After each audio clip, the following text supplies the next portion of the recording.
Hi, John Chapin with your latest sales tip. And this tip involves one of the most important character traits of top salespeople. And that character trait is the ability to work hard. The top salespeople are the hardest workers. Look, hard work is the reason why the average legal immigrant in this country is 4 times as likely to become a millionaire as someone born and raised in the country. Hard work is the reason why my neighbor who came over here from China at 18 years old changes BMWs like most people change their underwear. He came to this country, drove a truck for 16 to 18 hours a day. He could do that back then. He was young, slept in the cab of the truck, squirreled away all his money, opened one Chinese restaurant, then another and another. Now he's a multi-millionaire. And by the way, when he landed at LAX International Airport in Los Angeles, he said, "John, you could smell the freedom and opportunity."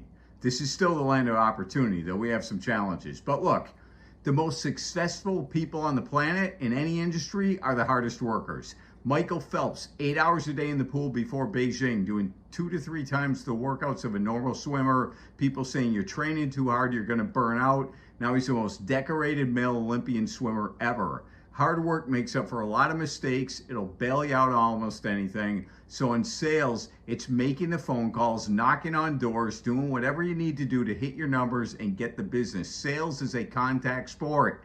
You got to contact lots of people to make success happen. This is a numbers game. If you're out talking to enough people during the day, you'll eventually bump into someone who says, "I need what you have," or "I know someone who needs what you have." Even a blind pig finds corn. Even a broken clock is right twice a day. If you get your face out there enough, you'll eventually run into enough people to make the sales you need to make. And some people say, it's not the numbers, it's the relationships. Well, sure, it's the relationships. Relationships are the most important piece in selling. But in order to get the number of relationships you need, you have to talk to lots of people. Also, you've got to be a self-starter. You got to be willing to push yourself harder than anyone else. So hard work specifically, go out there, make the calls you need to make to get the prospects you need to get in order to make the sales you need to make. Thanks for watching. For more information, go to CompleteSelling.com. If you like this video, do me a favor, hit subscribe if you haven't already, and I'll see you on the next video.